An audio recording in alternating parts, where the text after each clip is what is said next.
Nesta aula vamos dar continuidade à construção manual de gráficos em papel milimetrado. Usaremos os dados, eixos e escalas já preparados nas aulas anteriores e posicionaremos os pontos no gráfico, apresentando a sua versão final. Relembrando, precisamos de um par de eixos perpendiculares entre si. O eixo horizontal nomeado de x é o eixo no qual são trabalhados os valores da variável independente. O eixo vertical nomeado de y é o eixo no qual são trabalhados os valores da variável dependente. Na aula anterior, definimos estes eixos e suas escalas para um conjunto de dados de massa e volume. Colocando os eixos que preparamos direto no papel milimetrado, temos a base para graficar os dados experimentais. A figura mostra como ficou a montagem final dos eixos. Notem que aplicamos bem a regra do bom senso. Usamos toda a área do papel que nos foi dada. Montamos escalas para ambos os eixos cuja faixa de valores é maior do que a dos dados experimentais, de forma que nenhum dado será plotado nos limites das escalas. As escalas foram bem divididas, sendo que cada espaçamento marcado em milímetros tem sempre o mesmo valor da variável correspondente. Marcamos a origem de cada eixo e indicamos o valor. Como ambos partem do zero, indicamos este valor na diagonal dos eixos. Se cada eixo tivesse uma origem diferente, as indicaríamos com os valores correspondentes em cada eixo. Colocamos setas indicando a direção de crescimento das variáveis de cada eixo. Colocamos nomes e unidades em ambos os eixos. Feita esta checagem dos critérios de bom senso, podemos partir para a plotagem dos pontos experimentais. Antes de fazer isso, tenho duas observações. 1. Aqui na disciplina colocamos setas indicando a direção de crescimento dos dados, mas este não é um requisito obrigatório para um bom gráfico. 2. Apenas um lembrete de que a massa é a variável independente neste caso. Agora sim, vamos para a plotagem dos dados.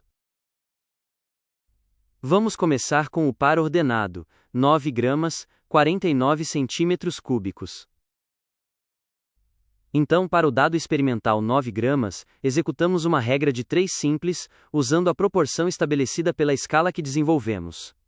20 milímetros valem 10 gramas, então 9 gramas devem valer x milímetros. Fazemos as contas para encontrar o valor de x. Encontramos x igual a 18 milímetros. Agora, na posição de 18 milímetros do eixo x, traçamos uma reta paralela ao eixo y.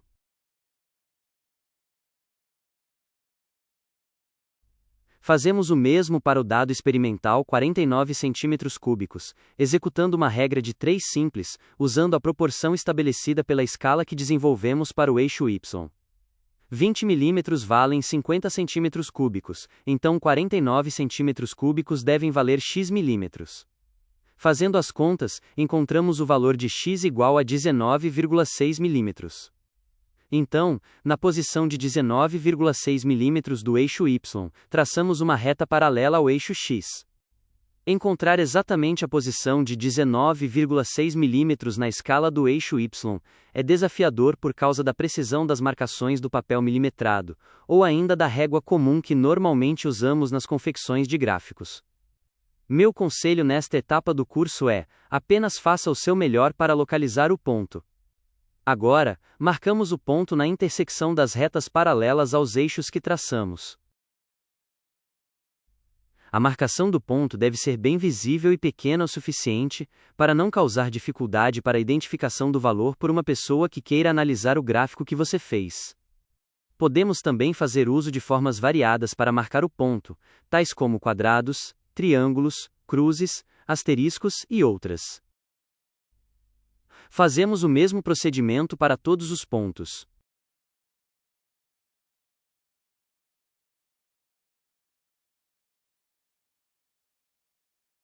Por fim, para que o gráfico fique apresentável e traga apenas informações relevantes, retiramos todos os traços que fizemos para localizar os pontos. Esta é a forma final que devemos apresentar o nosso gráfico. Dica: antes de publicar ou enviar para a avaliação, dê uma última olhada e verifique se passa no crivo do teu bom senso. É interessante notar que fazemos uso do papel milimetrado como um elemento facilitador para a confecção do gráfico. Claro, podemos pegar uma folha em branco, fazer uso de lápis e régua, e observando as regras do bom senso, construir um gráfico igualmente bom. Sem o papel milimetrado ficaria assim. Esta é uma formatação comum e amplamente aceita quando fazemos uso de softwares para confecção de gráficos. Mais adiante no curso, vou ensinar como fazer gráficos usando softwares gratuitos e de licença aberta. Vale lembrar que normalmente não ligamos os pontos experimentais com linhas por dois motivos. 1. Pode induzir a uma falsa interpretação. 2. Usamos as linhas em gráficos experimentais com poucos pontos somente para modelos teóricos ou ajustes de dados por equações matemáticas. As exceções são: 1. Eu quero que o leitor do meu gráfico observe especificamente um comportamento. Neste caso, coloco linhas ou tracejados e indico nas legendas que são apenas um guia para os olhos. Assim, o leitor sabe que não se tratam de modelos teóricos ou funções matemáticas ajustadas aos dados. 2. Dados experimentais com tantas medidas que ficam praticamente contínuos quando graficadas. Neste caso, usamos gráficos de linhas. Antes de encerrarmos esta aula, quero que você dê uma olhada nestes gráficos de qualidade profissional publicados em periódicos internacionais. Separei alguns exemplos a partir de artigos científicos feitos por pessoas do grupo de pesquisa em que trabalho. Este é um exemplo de aquisição de dados com muitos pontos. Usamos linhas para apresentar os dados. Também fizemos uso da variação de cor associada com as temperaturas em que foram feitas as medidas. Note que o gráfico tem todas as informações relevantes para que um profissional da área o compreenda na primeira observação. Neste exemplo foram medidos muitos pontos, mas não o suficiente para que a sua apresentação gráfica ficasse contínua. Então optamos por manter o padrão técnico de gráfico de pontos para representar os dados experimentais.